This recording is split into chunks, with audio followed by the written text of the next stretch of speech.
বিধানসভা ভোটে পানিহাটি কেন্দ্র থেকে বিজেপির প্রার্থী হতে পারেন অভয়ার মা। নিহত চিকিৎসকের বাবা মায়ের সঙ্গে দিন কয়েক আগেই এসে দেখা করে গেছিলেন অর্জুন সিং। যেমনটা জানা যাচ্ছে যে বিধানসভা ভোটে পানিহাটি কেন্দ্র থেকে বিজেপির প্রার্থী হতে পারেন অভয়ার মা। নিহত চিকিৎসকের বাবা মায়ের সঙ্গে দিন কয়েক আগে এসে দেখা করে গেছিলেন অর্জুন সিং। পানিহাটিতে বিজেপি প্রার্থী হিসেবে নাম থাকতে পারে নিহত চিকিৎসকের মায়ের। বিচার পাওয়ার লড়াই কঠিন থেকে কঠিনতর হচ্ছে, ক্ষমতা হাতে পাওয়া দরকার।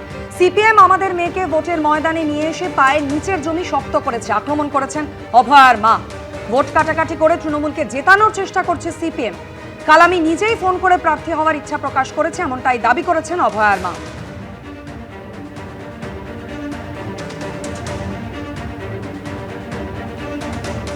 আমরা মনে করেছি ক্ষমতা হাতে পাওয়া দরকার, না হলে বিচার পেতে আরও বেশি দেরি হবে।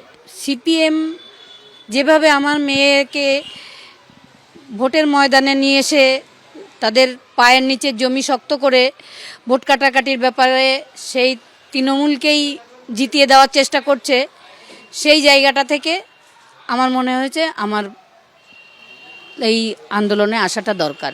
তাই আমি কালকে ফোন করে আমি নিজেই জানিয়েছি আমি প্রার্থী হতে চাই। ঠিক কি অভিযোগ করেছিলেন অভয়ের বাবা? 27শে জানুয়ারি দেখুন। আমরা যে কোন পজিশনে আছি, কি ব্যাপারে কতদূর এগিয়েছি না পিছিয়েছি, কেমনভাবে আছি, এই ব্যাপারটা কেউ জানে না। যারা আন্দোলনের সঙ্গে যুক্ত তারা কেউ জানে না। তারা প্রথম থেকেই তাদের উদ্দেশ্য ছিল খারাপ।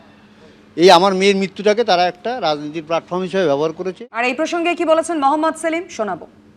সিপিআইএম প্রথম এই ঘরে দাঁড়িয়ে বুদ্ধদেব ভট্টাচার্যের লাশ তখন পড়ে রয়েছে,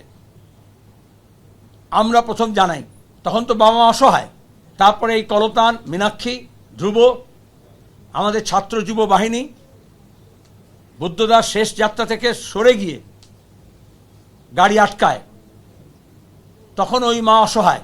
তখন তো আমরা দেখিনি এটা কার লাশ, সিপিএমের না এসএফআইয়ের না ডিএফের। তার বাবা মাকে আমরা চিনতাম না।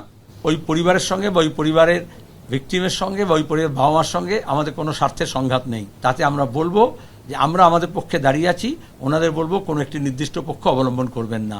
সামগ্রিকভাবে সমবেতভাবে গোটা রাজ্যের মানুষ, সব ধরনের বামপন্থীরা তার রাস্তায় নেমেছে, এবং সেটা একটা পরিবারের জন্য নয়, অন্যায়ের বিরুদ্ধে ন্যায়ের জন্য। Justice for RG Kar. অবশেষে রাজনীতির ময়দানে আসতে চলেছেন অভয়ার মা। গতকাল এমনটাই জানিয়েছেন তিনি, এবং জানিয়েছেন যে আগেই কিন্তু তাকে বিজেপির পক্ষ থেকে প্রস্তাব দেওয়া হয়েছিল, অবশেষে তিনি সম্মতি দিয়েছেন। আর এই প্রসঙ্গে কি বলেছেন ফেরাদ হাকিম দেখুন। প্রথম দিক দিয়ে আমি বলেছি দাদা পলিটিক্যালাইজড হয়ে, অত্যন্ত দুঃখের।